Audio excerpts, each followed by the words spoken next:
Next, I'd like to hear from Sandra Wood-Wicke.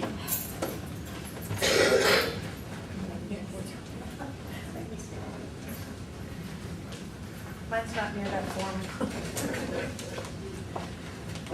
I just wanted to thank y'all. I've been serving with the EDC about 7 months now.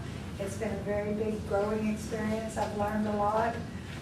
Sitting back as just a regular citizen and hearing what's going on was a total different experience than actually getting up there and reading what's going on, looking at the documentation, and then being put with this group of gentlemen and ladies. I found out because I had some preconceived ideas about how I felt like working with these people. Mr. Schaefer has always brought documentation for everything he's found. He's brought his case and proved it. All you have to do is read it. It's there. No slight on the former EDC. I have friends and family from there. I think our leadership was wrong, and that's where I'm going to blame them.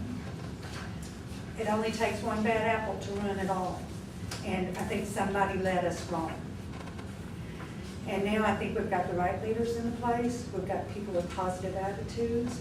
This little town is a family, and somebody came and tried to tear our family apart. And now we need to put it back together.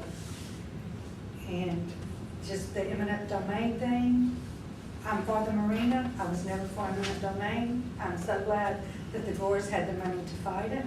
I'm so sorry it cost us so much to do it. It hurt their reputation and our reputation.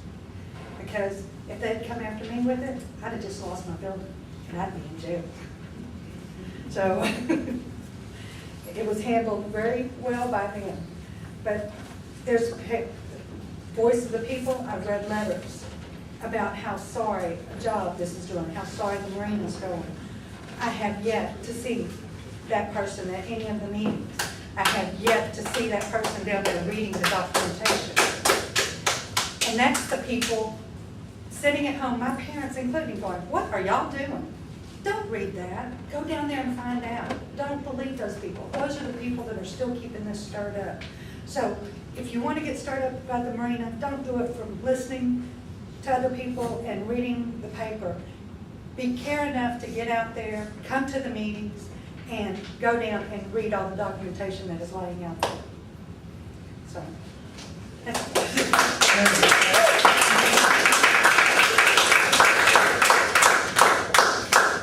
I'm going to ask Mr. Willie Raines to speak. If you don't mind just standing up here, Willie, I think everybody can hear you from here.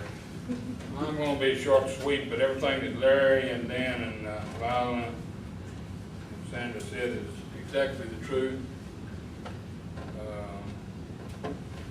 This job from a construction standpoint is a